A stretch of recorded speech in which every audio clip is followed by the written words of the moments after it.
नमस्कार मेरे प्यारे छात्रों, कैसे हैं आप सभी। उम्मीद करता हूँ आप सभी अच्छे होंगे। आज कक्षा 10वीं गणित प्रश्नावली 7.1 के 5वें प्रश्न को हल करेंगे।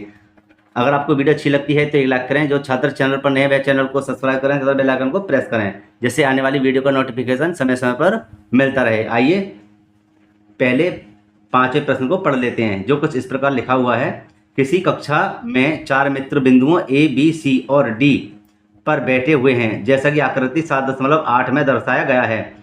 चंपा और चमेली कक्षा के अंदर आती हैं और कुछ मिनट तक देखने के बाद चंपा चमेली से पूछती है, क्या तुम नहीं सोचती हो कि ABCD एक वर्ग है।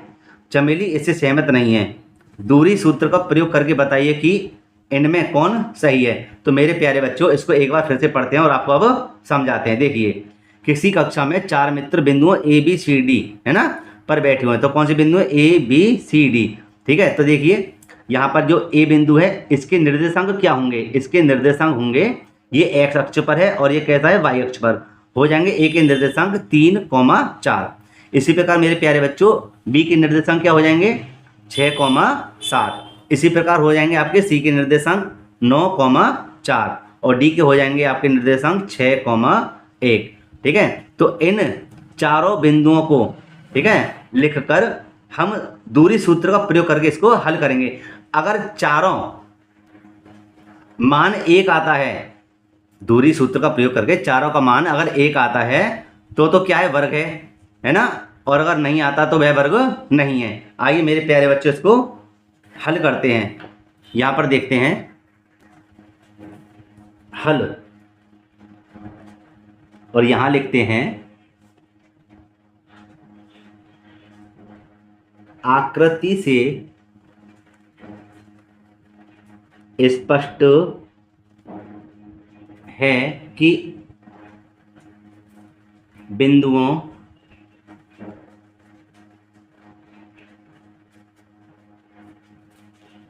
ए, बी, सी और डी के निर्देशांक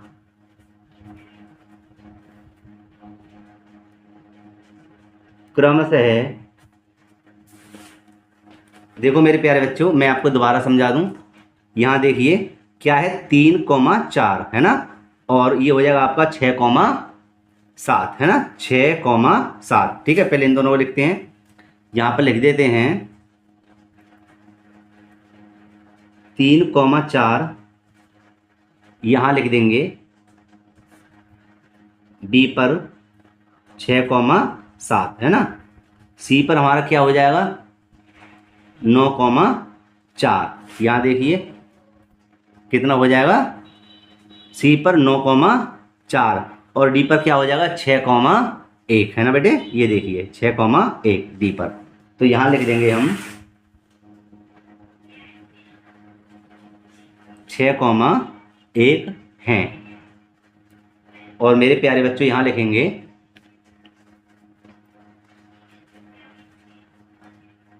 अब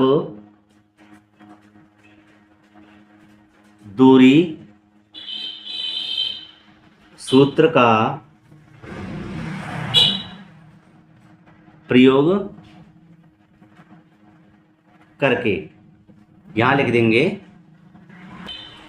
यहाँ हो जाएगा आपका ए बी बराबर, दूरी का सूत्र क्या था? यहाँ देख लीजिए एक बार, x2 माइनस के x1 का वर्ग धन के y2 माइनस में y1 का वर्ग।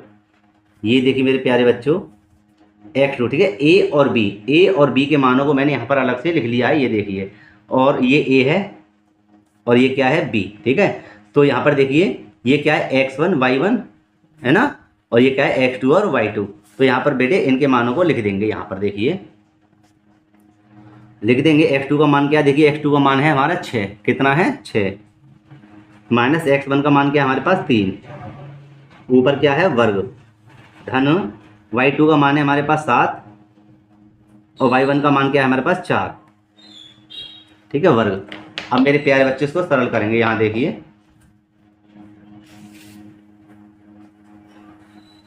यहाँ 6 में से 3 हुए तो कितने बचे? 3 धन के वर्ग धन 7 में से 4 गए तो कितने बचे, धन के 3 का वर्ग बराबर, यहाँ हो जाएगा क्या, 3 तिया 9 और 3 तिया 9, 9 और 9 बेटे हो जाएंगे 18, और 18 के गुणनखंड क्या होंगे, 3 तिया 9 दूनी 18। यहाँ देखिए एक जोड़ा बन गया मेरे प्यारे बच्चों, एक जोड़ा जब बना है तो कितना बाहर आ जाएगा 3, और अंदर इसका 2 का जोड़ा नहीं है तो ये 2 अंदर रह गए। ठीक है, ये किसका मान आया है, ए बी का। ठीक है, अब हल करेंगे इसके बी सी वाले मान को, और इसके बराबर में एक लकीर खींच देते हैं। यहाँ पर मैंने बी सी का मान लिख दिया है अलग से, ये रहा।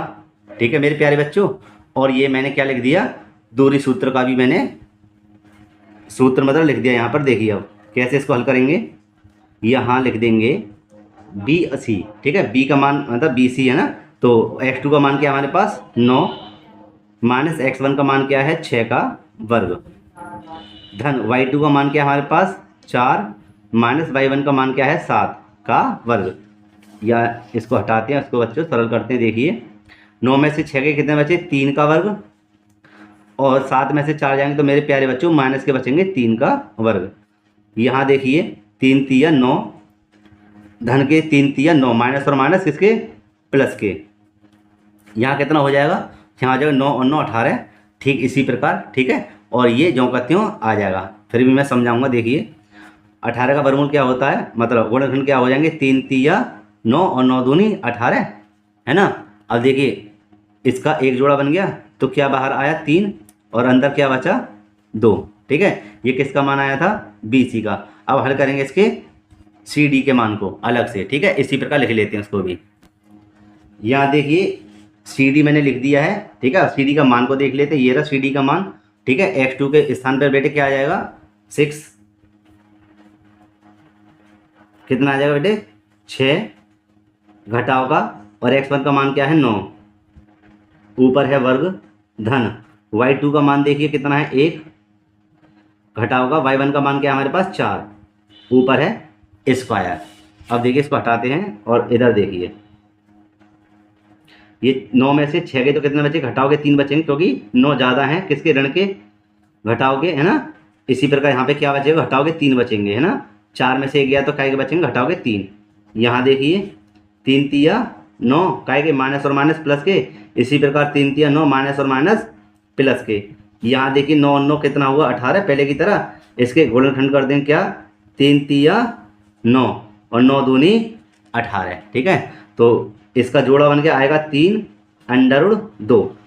ठीक है, अब हम हल करेंगे इसके बराबर में किसके, सी डी के, सी डी तो हो गया डी ए को, यहाँ लिखते हैं डी ए ना, डी ए, और इसके मान को लिख देते हैं, मतलब बीच की दूरी के सूत्र को, x2 माइनस के x1 का वर्ग, और धन के y2 माइनस के y1 का वर्ग। और इसके देखिए यहाँ पर मैंने इसके मानों को भी लिख दिया है यहाँ पर। ठीक है, ये रहा डी ए। तो यहाँ देखिए यहाँ लिखते हैं x2 का मान क्या है 3, घटाव के x1 का मान क्या है 6, ऊपर वर्ग है, धन y2 का मान है हमारा 4। ठीक है, और y1 का मान क्या है हमारे पास 1 का वर्ग। यहाँ देखिए यहाँ लिख देंगे 6 में से 3 गए तो कितने बचे, घटाव के 3 का वर्ग, और 4 में से गया तो कितना बचा 3 का वर्ग। इसको साइड करते हैं और लिख दें यहाँ पर 3 तिया 9, 3 तिया 9 बराबर, ये भी पहले की तरह होगा कितना है 18। और मेरे प्यारे बच्चे इसको करते हैं क्या, गुणनखंड 3 तिया 9 और 9 दूनी 18। ठीक है, इसका जोड़ा बना क्या आया 3 बाहर और 2 अंदर। ठीक है, ये किसका मान आया, डी ए का। तो मेरे प्यारे बच्चों अभी हमने ज्ञात किया A B, B C, C D और डी ए सभी के मान हमारे पास कितने आए थे, ये 3√2 है ना, 3√2 सभी के एक से मान आए हैं। तो इसका मतलब क्या है, यह एक वर्ग है ना, क्या यह एक वर्ग है। तो इसको लिख देंगे ए बी बराबर है, बी सी बराबर है, सी डी बराबर है, और डी ए बराबर है। तो इन सभी का मान क्या आया था 3√2। 2 आया है ना। तो इसलिए चंपा सही है, चंपा सही है। ठीक है मेरे प्यारे बच्चों, और यही इसका आंसर है। तो उम्मीद करता हूँ मेरे प्यारे बच्चों ये आपके समझ में आया हुआ। ठीक है, अगर आया तो एक लाइक ज़रूर करना, मित्रों में इसको शेयर करना। मिलते हैं इसी प्रकार की एक और वीडियो में। धन्यवाद।